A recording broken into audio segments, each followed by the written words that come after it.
आज की शाम एक ऐसी शाम है जहां चिड़िया को उसका घोंसला नजर नहीं आ रहा, क्योंकि कोई और उसका घोंसला ले गया है। भारत की पत्रकारिता में स्वर्ण युग तो कभी था भी नहीं, लेकिन आज के दौर की तरह भस्म युग भी नहीं था। यहीं से अपनी बात शुरू करते हुए रवीश कुमार ने एनडीटीवी से इस्तीफा देने से जुड़ी तमाम बातें अपने यूट्यूब चैनल पर एक वीडियो के माध्यम से कही। रवीश के इस वीडियो पर व्यूज और उनके चैनल पर सब्सक्राइबर्स की तादाद को देखेंगे तो पाएंगे कि पत्रकारिता जगत में रवीश का क्या मुकाम है और लोगों में रवीश को लेकर किस कदर यकीन और विश्वास है, जिसके चलते ही उनका यह वीडियो और चैनल के सब्सक्राइबर्स मिलियंस में पहुंच गए, वो भी महज कुछ घंटों के अंदर ही। जय हिंद, नमस्कार, मैं हूं पवन कुमार। सत्ता से संघर्ष में भले ही उन्होंने अपने इस्तीफे के बारे में बात करते हुए कहा कि आज की शाम एक ऐसी शाम है जब चिड़िया को उसका घोंसला नजर नहीं आ रहा है, क्योंकि कोई और उसका घोंसला ले गया है, मगर उसके सामने थक जाने तक एक खुला आसमान जरूर नजर आ रहा है। अपने वीडियो में रवीश कुमार जिस आसमान की बात कर रहे थे, अब वो उसी आसमान की बुलंदियों में छा गए हैं। शिकारी भले ही चिड़िया का घोंसला ले गया होगा, लेकिन घोंसला छिन जाने के बाद रवीश ने अपना जो नया ठिकाना बनाया है, वह ठिकाना बनाना हर किसी के भूते की बात भी नहीं है, क्योंकि लोगों के दिल में रवीश को एक नया ठिकाना मिला है जो कि उनके साथ हमेशा से ही रहा है। इसलिए चिड़िया को घोंसले की परवाह करनी भी नहीं चाहिए, क्योंकि हौसला तो अभी भी कायम है, और जब इस हौसले को पूरी दुनिया का साथ भी मिल जाए तो फिर बाकी भी क्या रह जाता है। कुछ ऐसा ही हुआ है रवीश कुमार के साथ, क्योंकि गोदी मीडिया और भक्त जनों को छोड़कर पूरे देश के लोगों के दिलों में जगह हासिल करने के साथ साथ रवीश ने विदेशी मीडिया में भी खुद को ना बेचकर जो जगह बनाई है, वो जगह कोई बड़े से बड़ा खरीदार भी नहीं खरीद सकता है। जी हां, एनडीटीवी से इस्तीफे के बाद रवीश कुमार सिर्फ यूट्यूब और सोशल मीडिया पर ही नहीं, विदेशी मीडिया की सुर्खियों में भी शुमार किए गए हैं। इनमें भी जब बात किसी मुस्लिम कंट्री की मीडिया की हो तो बात तो फिर खास हो ही जाती है। अल जजीरा, यह नाम तो आपने सुना ही होगा। अल जजीरा जो कि एक मुस्लिम कंट्री का चैनल है, कतर से इसके काफी खास और गहरे संबंध बताए जाते हैं, क्योंकि असल में इसकी ओनरशिप कतर की राजशाही सरकार के पास है। प्रणय रॉय और राधिका रॉय के बाद रवीश कुमार का एनडीटीवी से इस्तीफा भारत में गोदी मीडिया के लिए भले ही एक बड़ी खबर हो या ना हो, लेकिन अल जजीरा में इस खबर को दिखाया जाना इसे खास तो बनाता ही है। अल जजीरा की खबर में वैसे तो रवीश कुमार के इस्तीफे के बाद अपने वीडियो में कही गई तमाम बातों को कोट किया गया है, लेकिन अल जजीरा ने अपनी इस खबर में भारत में फ्रीडम ऑफ प्रेस को लेकर चिंता भी जताई है।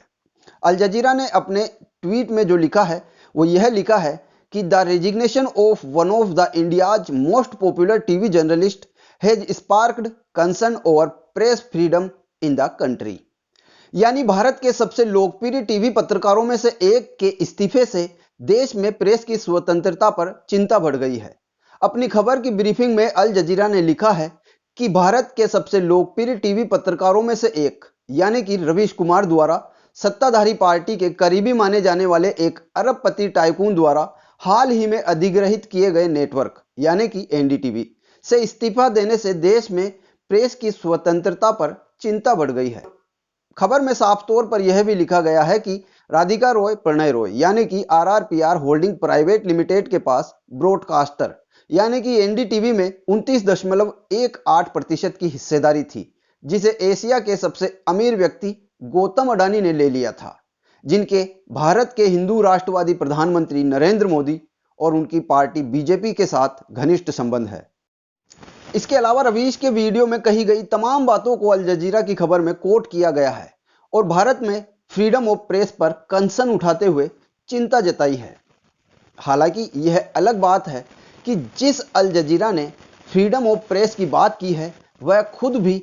प्रेस फ्रीडम को लेकर ही जाना जाता है, क्योंकि इस पर क्या दिखाया जाना है और क्या नहीं, यह वहां के आकाओं द्वारा ही तय किया जाता है, जो कि कतर की राजशाही सरकार है। ऐसे में अल जजीरा द्वारा प्रेस फ्रीडम की बात करना बेशक किसी जोक से कतई कम नहीं है। खैर, प्रेस फ्रीडम की बात चली है तो इस आंकड़े पर भी नजर डाल लेनी चाहिए, जिसमें पेरिस स्थित media watchdog reporters without borders ने इस साल अपने वार्षिक वर्ल्ड प्रेस फ्रीडम इंडेक्स में 180 देशों की फहरिस्त में भारत को 150वें स्थान पर रखा है, जो कि भारत की अब तक की सबसे निचली रैंक है। बहरहाल, भारत में पत्रकारिता का स्वर्ण युग भले ही कभी नहीं रहा हो और आज के दौर की तरह भस्म युग भी नहीं रहा हो, लेकिन इतना जरूर तय है कि बदलते वक्त के साथ पत्रकारिता का स्वरूप भी बदलता चला जा रहा है, जिसमें पत्रकारिता अब मीडिया बनती चली जा रही है। हालांकि यह मीडिया भी एक जरिया है, एक माध्यम है, एक सेतु है और एक तरीका है जन की बात को तंत्र तक पहुंचाने का और जनता की मुश्किलों में उन्हें किसी तरह से कोई मददगार किसी भी तरीके से मुहैया कराने का। अब यह अलग बात है कि इसी मीडिया में अब जबकि कॉरपोरेट घरानों की दस्तक हो चुकी है, तो उसके लिए यह मीडिया माध्यम हो सकता है, जरिया हो सकता है, सेतु हो सकता है और एक तरीका हो सकता है, लेकिन उसके अर्थ का और उसके फायदे का। क्योंकि कॉरपोरेट जगत में हमेशा अपना प्रॉफिट और मुनाफा ही देखा जाता है और जाहिर सी बात है कि कॉरपोरेट जगत में किसी एक को मुनाफा तभी मिलता है जब किसी और को नुकसान मिल रहा होता है, क्योंकि यही इस इंडस्ट्री का उसूल है और यही इसका सिद्धांत भी। बहुत बहुत धन्यवाद। नमस्कार।